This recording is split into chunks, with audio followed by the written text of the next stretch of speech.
box where we either have to hate Vladimir Putin and believe everything evil that's said about him and love Ukraine, and there's no in between. And that reminds me a lot of you're either a white supremacist or you go with the Democrat narrative on everything under the sun. The most lethal terrorist threat to the homeland today, white supremacy. And I want to understand white rage, and I'm white. I mean, there's as much interference here as you could possibly imagine. Before you even get to Hunter Biden, Nancy Pelosi, John Kerry, Mitt Romney, and all of their children who earn millions from Ukrainian gas companies. These days, it's hard to believe anything because they've lied about COVID, they lied about Russia collusion, they lied about the Ukraine impeachment trial, and there's so much more going on in Ukraine that nobody is talking about. Does Ukraine have chemical or biological weapons? My job as a journalist is to try to understand what is the truth here. I don't like being lied to, and we're being lied to on an epic scale. When we're told your only choice is you have to be 100% with Zelensky. Slava Ukraina!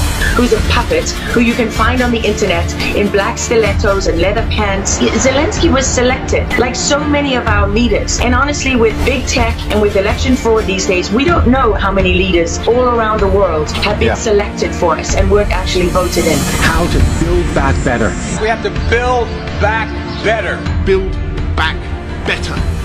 If Donald Trump gets the Republican nomination, there are many of us that will move heaven and earth to ensure he doesn't win. We are fighting the same battles all over the world. To pretend that this war is about Russia and Ukraine is a barefaced lie. Putin has been warning for 15 years that he is not going to stand by while the globalists take over the world, build bioweapons facilities and whatever else they're doing in Ukraine. Ukraine has been a center of money laundering for many of the leaders in this country. Billions of US dollars have been laundered through Ukraine, and we say nothing about it. Does nobody question these things? We have an idiot like Lieutenant Colonel Vindman. Mr. Vindman. Lieutenant Colonel Vindman, please.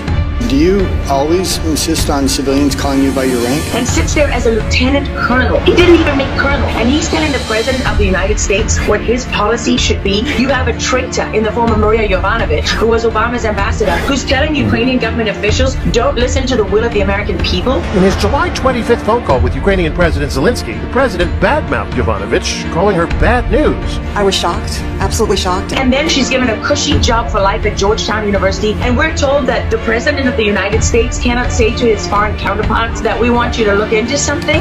If the prosecutor's not fired, you're not getting the money. Oh, son of a bitch.